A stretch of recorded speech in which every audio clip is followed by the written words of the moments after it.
Oh, it's just scary just how much quality Leeds United have got coming off the bench. Should just give you the keys to promotion now, shouldn't they, Steve? Yeah, I'll take them, no problem, as long as Southampton can stop ploughing away. But no, yeah, really good. Some really good subs used on Saturday as well. The fans were really happy. I think there has been a bit of a criticism over Fark to not make subs soon enough, or maybe not rotating a lot. But I think it was 60 minutes. Subs started coming on, and we saw the likes of Byram, Piru, Joseph come on the pitch. Cresswell even as well. So yeah, strength in numbers is certainly going to help continue us pushing us towards that promotion mark. Yeah, welcome back to the Leeds View. Last week we were commenting on which football is more exciting to watch, Bielsa's or this one. I think as time goes on, people are being more convinced that Farkas football is is what they want to see. Let me just ask you though, how much of the starting 11 on Saturday do you think are Premier League quality? Yeah, good question. There's no doubt there'd need to be some strengthening in the first team. Yeah, I think there's four or five players that are well suited.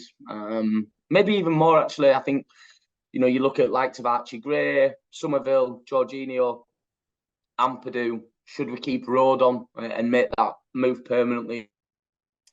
Yeah, is Meslier a Premier League goalkeeper? Yeah, it's the He's had his it's critics. difficult. Yeah, I've got to admit I've been one of those as well. I'm still concerned with his punching and not wanting to come out at crosses and collect. So yeah, he's probably one that I personally would like to see replaced. Though he is only young, he did fantastically well the first year we went up. I think he had some record stats for the amount of clean sheets for a youngster. So he's definitely got the potential and has shown some really good ability within the Premier League. But yeah, definitely an area that I think there is a question mark over. Okay, and then Firpo, who's had a lot of criticisms this season. How's he done recently? Yeah, he's done really well. I'm laughing because the song's still in my head. He's got a new chant and it was all over Twitter. And yeah, we were all singing it in the stadium. So, Yeah.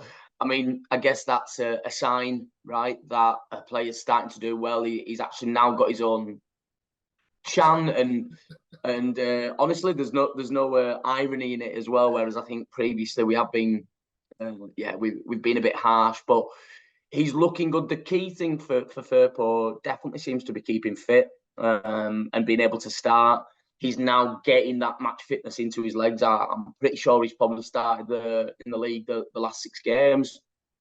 So yeah, he's coming into some form as well. He's getting that confidence, which is really helping as well because Byram, who I think has been great for us, he can pick up these little injuries. So we need that behind him. We need Firpo to be there. And I think a lot of Leeds fans right now, if both were fit, I think we are probably we're selecting Firpo ahead of him.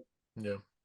And going back to that bench proposal, Yeah, so I mean, 5 substitutions: Piro, Byram, as you mentioned, Cresswell towards the yeah, end, Roberts, Joseph coming off of Bamford.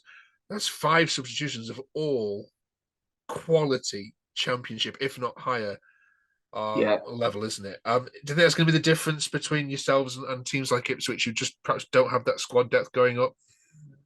Yeah, I think out of all of those, I'm just going to quickly mention the two of them. The debut for Connor Roberts coming on, I think I think came on for around 20 minutes, looked excellent for us.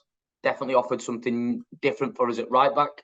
And Joseph's still really young, so he's got a lot of potential. But yeah, the strength in those subs and what you do see, like when we're seeing these players warm up, it gives us a second wind in the stadium as well, where we're not disappointed with the players that are coming on. So we're excited and we know that we're actually replacing, the players that are coming off with more quality and they're going to be able to offer something different and hopefully have a really good impact on the game, which we've seen that happen in, Peru came on a few weeks ago, scored in the 90th minute, the penalty, which was a huge, huge goal. And the confidence to do that and come off the bench and do so was excellent. So, yeah, the strength in depth compared to a team like Ipswich, yeah, I've got to be honest, we are very fortunate. We've kept some really good players, and the fortunate position for us is having some really, really good options coming in and off the bench.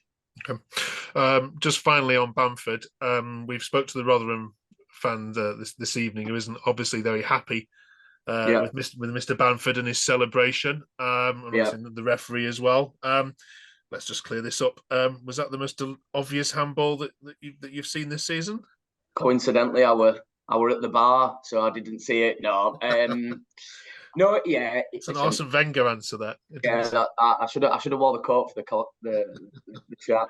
No, yeah. Listen, it's a bad decision. Let's be totally honest. I do think these things even themselves out in the season earlier this year at West Brom, when we played West Brom at Elland Road. They scored via a handball, and Rotherham specifically.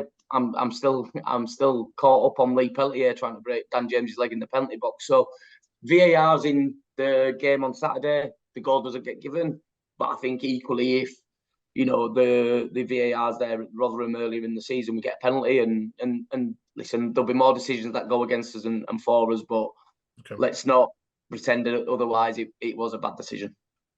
All right, Steve, let's get some score predictions on for this weekend. You're meeting Plymouth again, who you must be sick of seeing. Nice, easy trip to home park for you and the Leeds faithful. Score prediction? Nice early start. Yeah. No, I think, Plymouth, the 3 times we've played them this season, obviously 2 of them being the FA Cup, they've been really solid against us. We have created chances, but yeah, they've seemed to be quite strong and solid, especially at the back. And I think the form at home park's pretty good. So, listen, I'm going to be back in Leeds. I don't see why we can't go there and get a win. No doubt it'll be a tight game. I don't think it's going to be an easy win for us, but I'll go with a 2-0 away win. Okay, nice one. And you've got double duty on this channel next week, because not only are we previewing Leeds against Leicester, which is going to be a classic, but we're also got the old enemy in town, Chelsea. Yeah. We have a Chelsea fan. Can you bring yourself to talk to a Chelsea fan next week? Yeah, we'll have to. I mean, they've... I'm looking forward to that one. It's going to be definitely a good away day. Yeah, I don't think the police are looking forward to it. No. But again, like just magic of the FA Cup's been tarred a little bit with the games being played on a Wednesday. The 5th round. We look forward to them on a weekend, right? But it'll take some sort of edge off it. But it's Leeds Chelsea. Old enemies and dying for that rivalry. So a very, very difficult game for us, of course. I mean, we're flying high in the Championship, and Chelsea can look really bad on certain weeks, but then really good on other weeks. So incredibly inconsistent, but a very, very talented team. Okay, well, join us next week as we look ahead to Leeds versus Leicester. What a tasty one that's going to be. And Leeds against Chelsea. If you're a Leeds fan, make sure you subscribe and comment below. Thank you, Steve, for joining us. Enjoy your nice long trip to Plymouth, and we'll catch you next week. Thank you.